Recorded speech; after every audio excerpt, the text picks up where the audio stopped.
Perkenalkan, nama saya Novalda Vanka Deguelju, program studi teknik sipil kelas A. Berikut saya akan menjelaskan tentang struktur organisasi dalam manajemen proyek konstruksi. Tapi sebelumnya kita lihat dulu apa itu yang dimaksudkan dengan struktur organisasi. Ini merupakan pengertiannya dari struktur organisasi.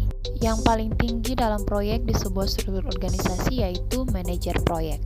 Manajer proyek ini yang mempunyai fungsi mengontrol dan memonitoring dari pertama proyek itu mulai sampai proyek itu selesai. Jadi semua keputusan berada pada manajer proyek. Selanjutnya dalam menjalani sebuah proyek dilengkapi dengan fungsi quality control dan safety, health, and environment. Quality control ini bertugas untuk memeriksa kualitas hasil pekerjaan. Jadi, orang yang bertanggung jawab atas mutu pekerjaan, prosedur kerja, serta kualitas material yang benar-benar perfect di lapangan. Safety, healthy, and environment ini mereka yang menentukan atau mengawasi pekerjaan secara aman, nyaman, dan kesehatan dari pekerja harus diperhatikan. Karena jika pekerja merasa tidak nyaman dan tidak sehat, pasti terdapat hambatan dalam pembangunan proyek.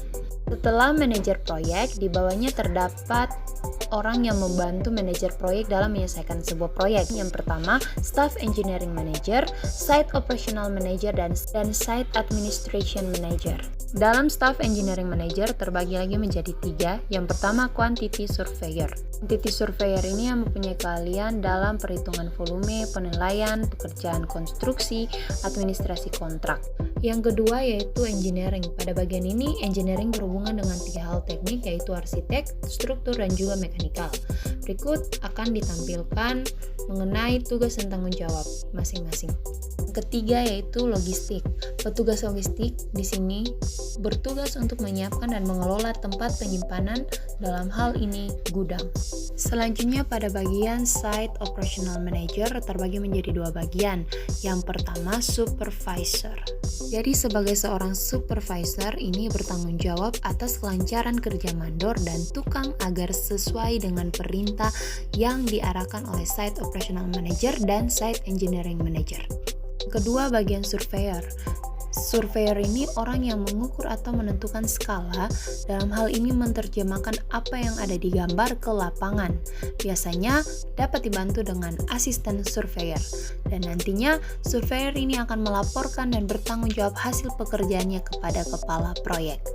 Dan di bagian terakhir, Site Administration Manager.